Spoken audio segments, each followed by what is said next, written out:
Hi everyone, I am back with the third and final episode of my Making a Christmas Flip-Flop journal collection. And these, we'll just talk about the finishing touches, and I do touch a little bit on what I'm going to have available in my Etsy shop just at the end of the video. So let's get into it. So continuing on with this little series, today I want to just walk you through the process that I use to kind of do the side edges of the pages. So with ruffles or trims or tabs, as well as just kind of go through how I decide what's going to go where in the journal.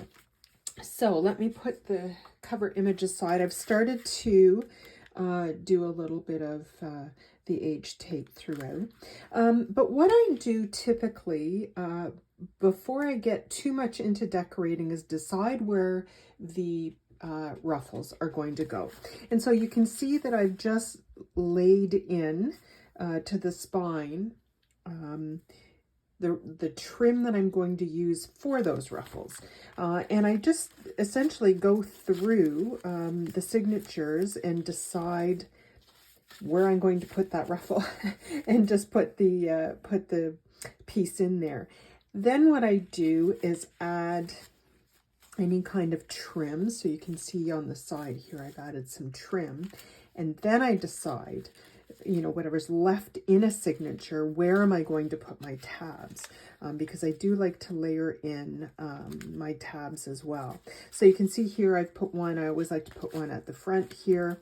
In this signature, I have just clipped a little piece here because I know I'm going to make that into a tab at the bottom. And I say the bottom because this one is closer to the top.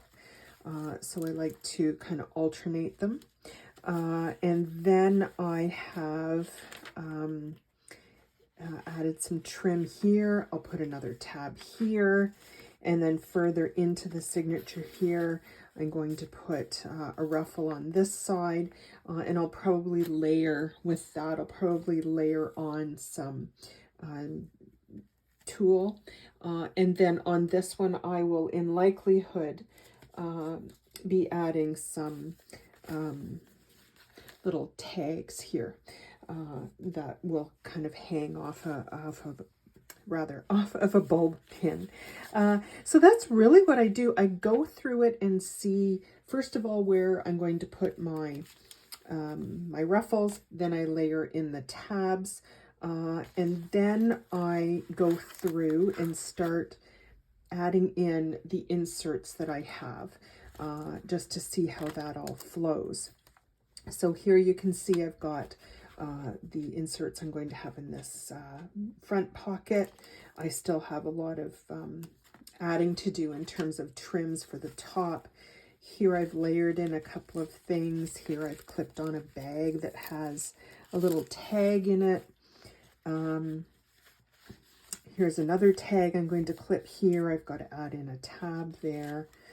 So you can see kind of my process. Here I've layered in one of the Amity Bloom Christmas envelope cards, and I'll probably add some trim here. And here I've made a couple of this one, and there's one a little bit, and this one. This one you can see is embossed. So what I've done with these is just add a little bit of kind of fun scrappy trim to the corners of those. I've started adding some trim to the top. So that really is my process. I like to make sure that there's something on at least one side. So here will be a ruffle. If there's nothing here, then the ruffle is here. The page before is kind of a center spread. So I like to see it flow in terms of where I've got my trims added, where I've got my ruffles, how I've layered in my tabs. And with respect to the tabs, I alternate between my, can I find it here? Of course not. I alternate between, yes, I can right here, this, which is cut from a die, and then just a regular looking tab like this. I don't like everything to be the same. I like there to be a little bit of variation. So that's really how I go about adding the trims, the tabs, and the inserts to my journals.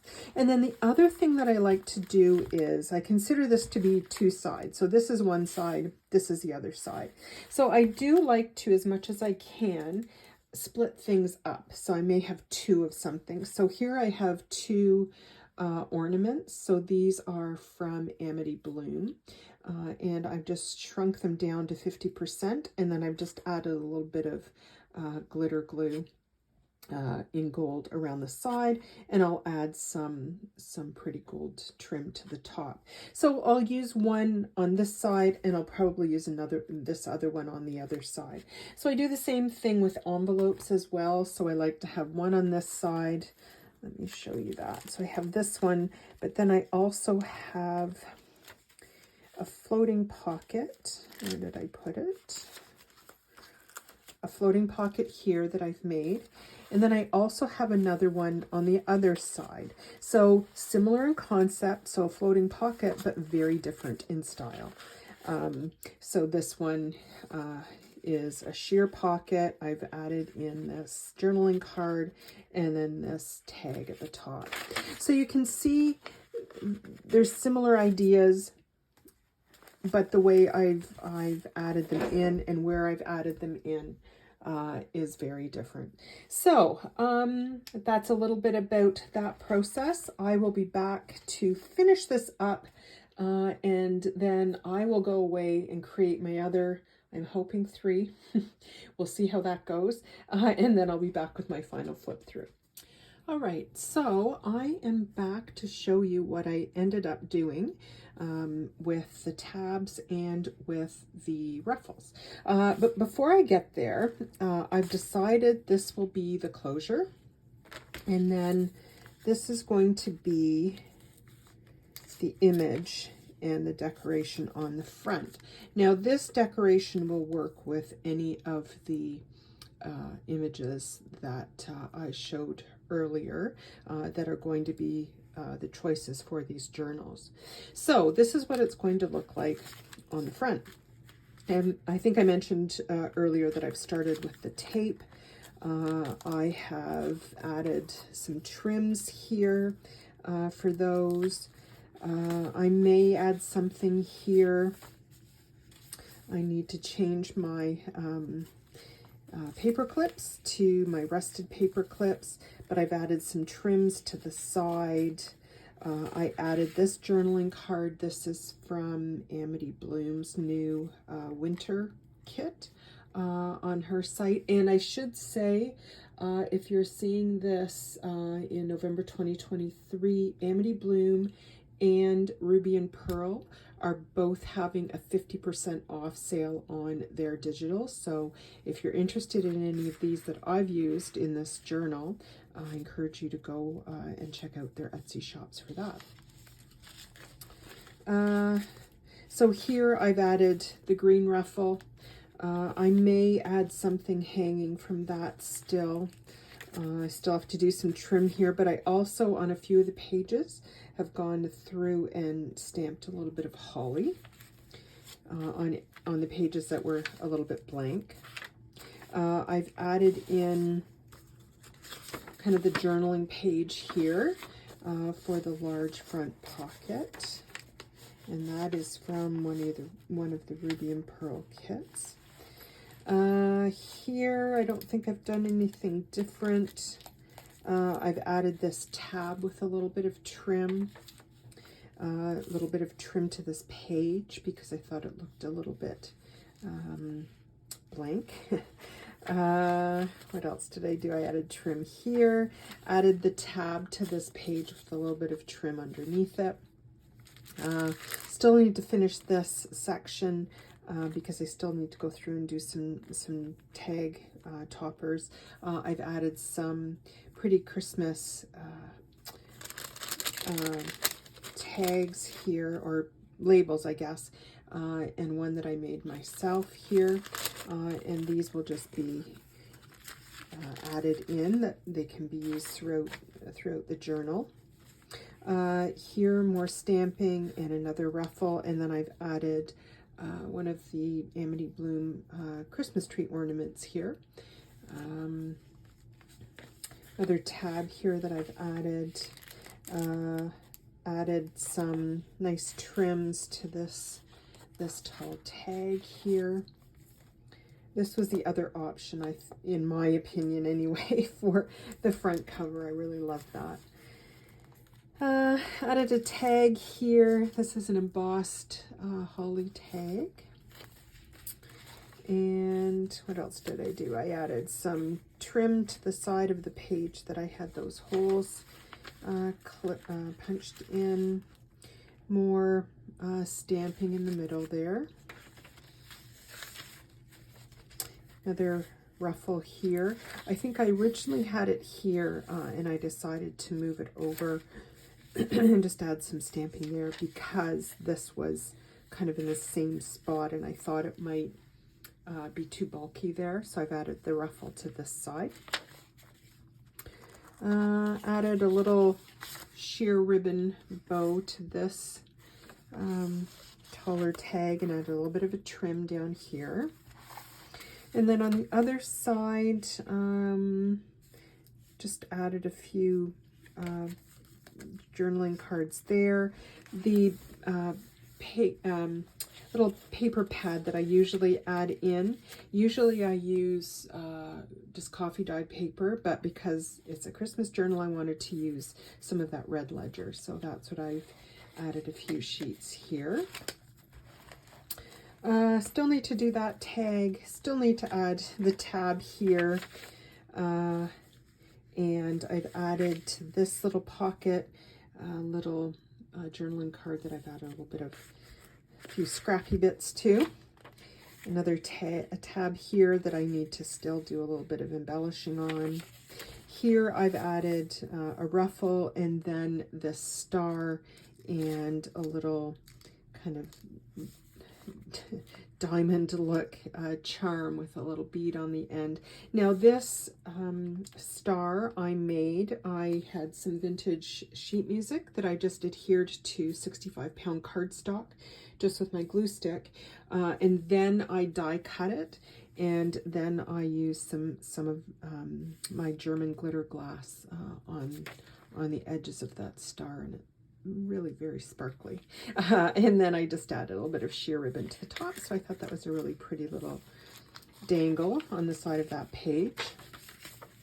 What else have I done? I've got a few inserts here.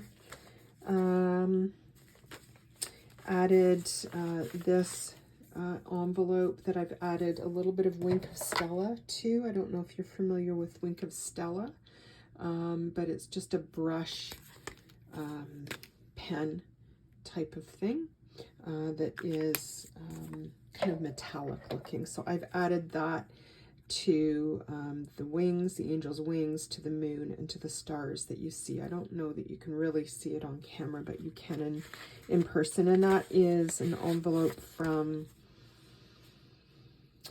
oh gosh, I can't remember if it's, I believe it's Amity Bloom. So you can check that out on her site. A little bit of more trim here. I don't think I did anything there. So you can see I still have a few things to do here at a tab. And that is really kind of the end. So I still have a little bit of work to do. I still need to add some tabs, embellish those tabs, maybe do another kind of tag dangle on the other side. And then I will be finished with this. I've also got to finish up doing the taping on it, and then I'm going to go away and finish up the other one that I had started that I showed you earlier, and I think that's all I'm going to do.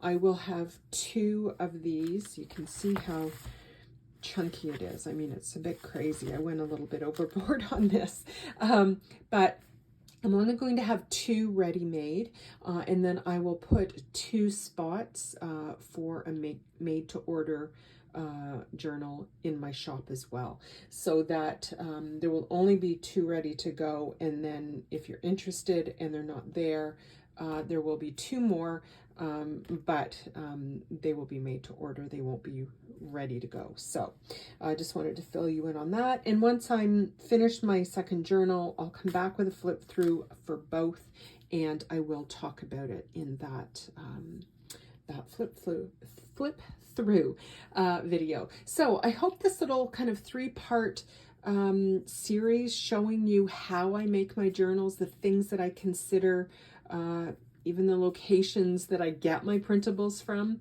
I hope it's been helpful to you. I've had so many questions over the years of how I do things and how I make my choices. I hope I've been able to shed a bit of light on that for you if you're one of the people who have been asking me to do that.